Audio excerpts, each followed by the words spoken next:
కాంగ్రెస్ ఏడాది పాలన అన్ని రంగాల్లో విఫలమైందని ఈ సర్కారు ఉత్త బేకారుగా ఉందని ప్రజలు అనుకుంటున్నారని మాజీ మంత్రి హరీష్ రావు విమర్శించారు. సీఎం రేవంత్ రెడ్డి అబద్ధాలు అసత్య ప్రచారాలపై ఆయన మండిపడ్డారు.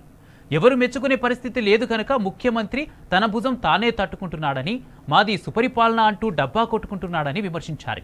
నీది సుపరిపాలన అని ప్రజలు చెప్పాలని నువ్వు కాదు రేవంత్ రెడ్డి అన్నారు. నీ అపరిపక్వత, నీ అసమర్థత, నీ ప్రతికూల వైఖరితో రాష్ట్రంలో నేడు అన్ని రంగాల్లో ప్రతికూల వాతావరణం నెలకొన్నదంటూ ఆగ్రహం వ్యక్తం చేశారు. తాము మంచి ఆర్థిక వృద్ధితో రాష్ట్రాన్ని అప్పగిస్తే నీ రాక తర్వాత ఆశించిన మేరకు ఆర్థిక వృద్ధి రేటు పెరగలేదన్నారు. వృద్ధి రేటు పెంచే సత్తా లేదు, సంపద పెంచలేక ప్రజలకు పంచలేక నోటికి వచ్చినట్లు వాగుతున్నావంటూ మండిపడ్డారు. నెపం ప్రతిపక్షం మీదకు నెడుతున్నావని, ఆడరాక మధ్యల ఓడు అనే సామెతకు నీ మాటల్ని మించిన నిదర్శనం లేదంటూ ఎద్దేవా చేశారు. ఈ ప్రభుత్వానికి ఆదాయం పెంచే సత్తా లేదని, ఇచ్చిన హామీలు అమలు చేసే చిత్తశుద్ధి, ప్రజలకు వాస్తవం చెప్పే దమ్ము లేదని విమర్శించారు.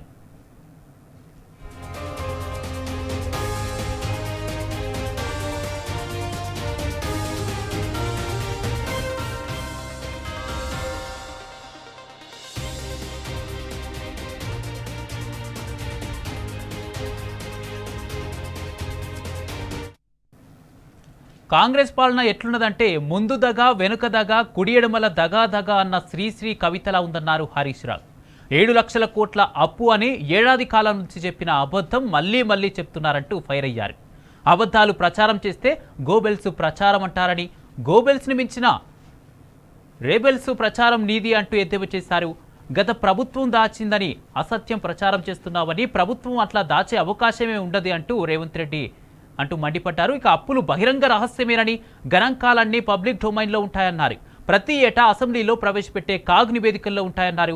ఆనాడు సీఎల్పీ లీడర్గా ఉన్న బట్టి విక్రమార్కకు రాష్ట్ర అప్పులు ఎంతో, ఆదాయం ఎంతో తెలియదా అంటూ ప్రశ్నించారు.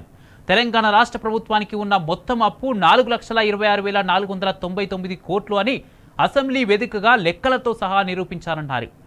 ఇప్పటికీ అదే సవాల్ చేస్తున్నారన్నారు. నా వాదనలో సత్యం ఉందని, సత్యాన్ని ఎదుర్కొనే శక్తి నీకు లేదని, ఆర్థిక మంత్రికి లేదన్నారు.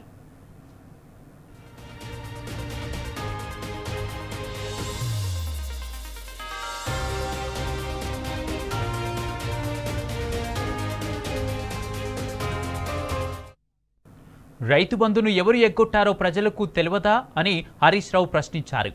ప్రజల విజ్ఞత మీద నీకు చాలా తక్కువ అభిప్రాయం ఉంది. మోసం చేసుడు నీకు అలవాటు, మోసపోవుడు ప్రజలకు అలవాటు అనే కదా నీ నమ్మకం అని హరీష్ రావు సూటిగా నిలదీశారు. గత ఎన్నికలకు ముందు రైతు బంధు కోసం 7,200 కోట్ల రూపాయల నిధులు సిద్ధం చేసి రైతుల ఖాతాల్లో వేసేందుకు ఎన్నికల కమిషన్ పర్మిషన్ తీసుకున్నామని గుర్తు చేశారు. తెల్లవారితే ఖాతాల్లో వేస్తామని తొర్రూరు సభలో స్వయంగా నేనే ప్రకటించిన ఆయన, రైతు బంధు ఖాతాల్లో పడితే నీకు ఓట్లు డబ్బాలో పడమని భయమై దుర్మార్గంగా ఎన్నికల కమిషన్కు ఫిర్యాదు చేసి ఆపింది నువ్వు కాదా అని ప్రశ్నించారు. నోటికాడికి వచ్చిన బుక్కను ఎగ్గొట్టిన పాపాత్ముడి నువ్వు.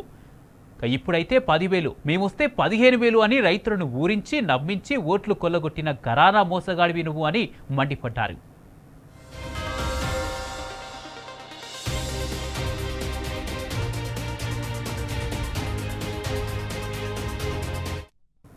నీకు దమ్ముంటే, రైతుల మీద నిజమైన ప్రేమ ఉంటే, నీది నిజమైన ప్రజాపాలనే అయి సంపూర్ణ రుణమాఫీతో పాటు వరంగల్ డిక్లరేషన్ తూచా తప్పకుండా అమలు చేయాలన్నారు హరీష్ రావు. అప్పుడు చెయ్యి రైతు పండుగను, అప్పుడు నీ ప్రజా పరిపాలన విజయోత్సవాలు అంటూ హితవు పలికారు. పైన పటారం లోన లొటారం, నీ పాలనంతా డంబాచారం, ఆ డంబాచారంలో భాగమే రైతు పండుగ విజయోత్సవాలన్నారు. ఎన్నికల కమిషన్కు ఫిర్యాదు చేసి రైతు బంధును ఆపిన విషయం, అధికారంలోకి వస్తే 15,000 ఇస్తామని చెప్పిన విషయం నీకు గుర్తులేకపోవచ్చు రేవంత్ రెడ్డి. ఆ ఫిర్యాదు కాపీ, ఎన్నికల కమిషన్ ఆదేశాలను, మీరు మాట్లాడిన వీడియోను పంపుతున్నా చూడాలన్నారు.